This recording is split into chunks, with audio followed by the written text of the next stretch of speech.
Good morning. This is Akashvani. I'm Shagun Chopra with the World News.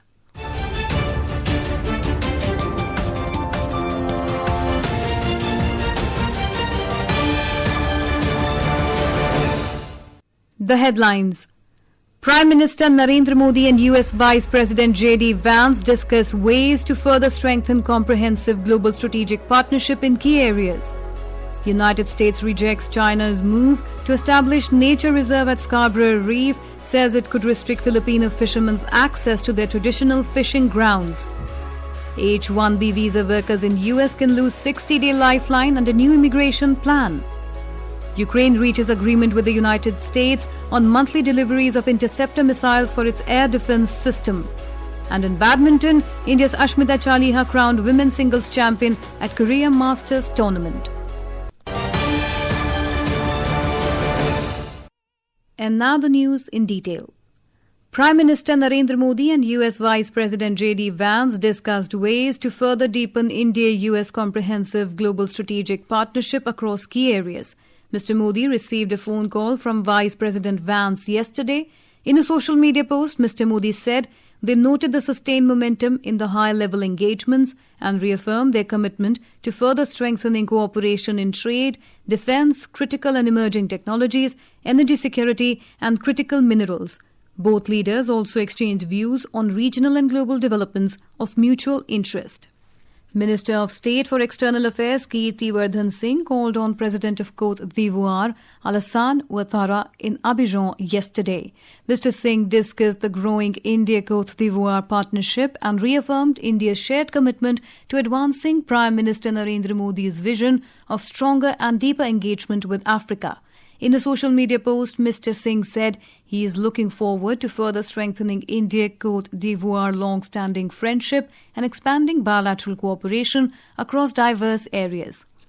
The United States has rejected China's move to establish what it called a national nature reserve at Scarborough Reef, saying the measure could restrict Filipino fishermen's access to their traditional fishing grounds as reflected in the 2016 Arbitral Award.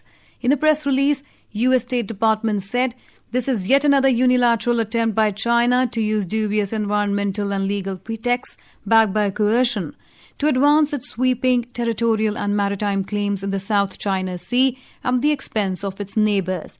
The statement further said the United States stands with its ally, the Philippines, in support of free and open Indo-Pacific. The statement followed China's announcement of new management measures for the disputed area, referred to by the Philippines and international legal documents as Scarborough Shoal. The 2016 South China Sea Arbitral Award, issued by the Arbitral Tribunal constituted under the UN Convention on the Law of the Sea, found that there was no legal basis for China to claim historic rights to resources within the maritime areas falling with the Philippines' exclusive economic zone. However, China has rejected the same.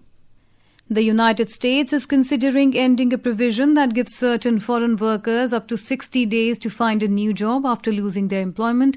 The proposal is currently under review by the White House Office of Management and Budget and has not yet become a rule, with the details of the proposed changes not publicly available in full. A move like this could require affected H-1B skilled workers and their dependents to leave the country almost immediately. If the regulation is finalized, it would remove the existing 60-day grace period for certain workers and the dependents when the employment on which their immigration status is based ends before their authorized period of stay expires. The change could have particular significance for the Indian expat community in the US. Indian nationals have long been the biggest beneficiaries of the H-1B skilled worker program. The current rule in the US was introduced in 2017 to provide greater flexibility to highly skilled foreign workers who lose their jobs. Under those rules, certain non-immigrant workers whose employment ends can remain in the US for up to 60 consecutive days or until the end of their authorized period of stay, whichever comes first. This is Akashvani. You are listening to World News. We bring you the top international news and updates from around the globe. Ukraine has reached an agreement with the United States on monthly deliveries of interceptor missiles for the Patriot air defense system, Speaking to reporters in Belgrade, Ukraine President Volodymyr Zelensky confirmed that Washington will supply Ukraine with interceptor missiles on a monthly basis. However, he stressed that the volume falls short of meeting the country's air defense needs. Zelensky noted that the number of interceptor missiles Ukraine is expected to receive in 2026 would be lower than in 2025, without disclosing specific figures. Ukrainian President Volodymyr Zelensky made a landmark first visit to Serbia yesterday to expand cooperation with the Balkan country. Zelensky and his Serbian counterpart Aleksandar Vučić told reporters in Belgrade that both countries will work together on the common goal of joining the European Union. Both the countries further intend to finalize a mutual free trade agreement by the end of the year. The Pentagon has ordered U.S. defense companies to accelerate weapons production and deliveries as the Iran war has depleted key U.S. munitions stockpiles.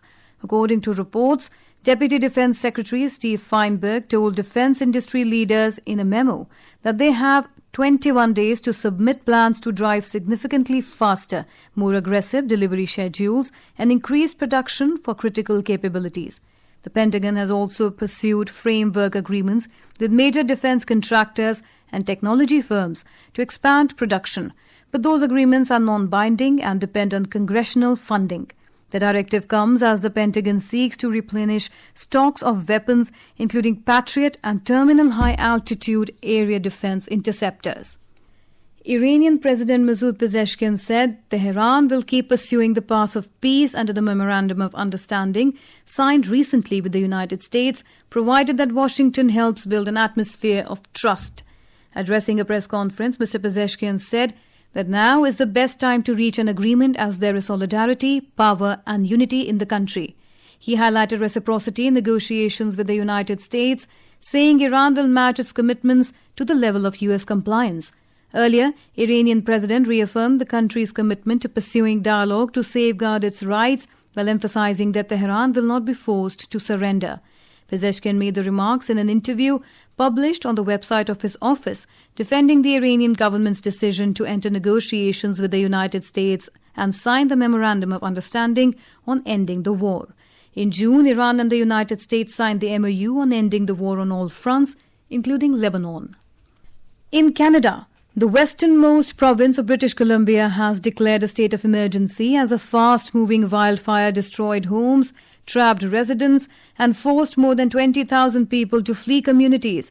Premier David Eby announced the emergency as more than 100 wildfires burned across the province. Nearly half of them were out of control.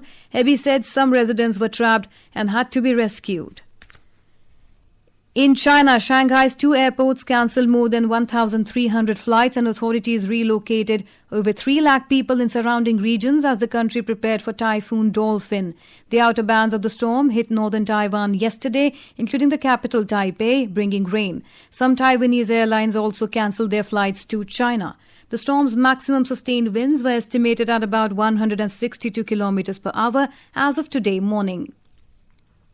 In badminton, India's Ashmita Chaliha has clinched the women's singles champion at Korea Masters tournament today. Ashmita defeated China's Han Chan-shi. The shuttler recovered from losing the opening game to prevail 14-21, 21-14, 21-14 in 53 minutes. With this win, she claimed her first BWF title. Earlier, Ashmita reached the final after defeating fellow Indian Rakshita Ramraj in the semi-final yesterday. And now before we close, here are the highlights of the bulletin.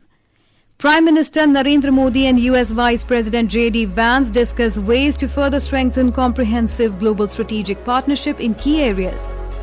United States rejects China's move to establish nature reserve at Scarborough Reef, says it could restrict Filipino fishermen's access to their traditional fishing grounds. H-1B visa workers in US can lose 60-day lifeline under new immigration plan. Ukraine reaches agreement with United States on monthly deliveries of interceptor missiles for its air defense system. And in badminton, India's Ashmita Chaliha crowned women's singles champion at Korea Masters tournament. And that is the end of this World News Bulletin.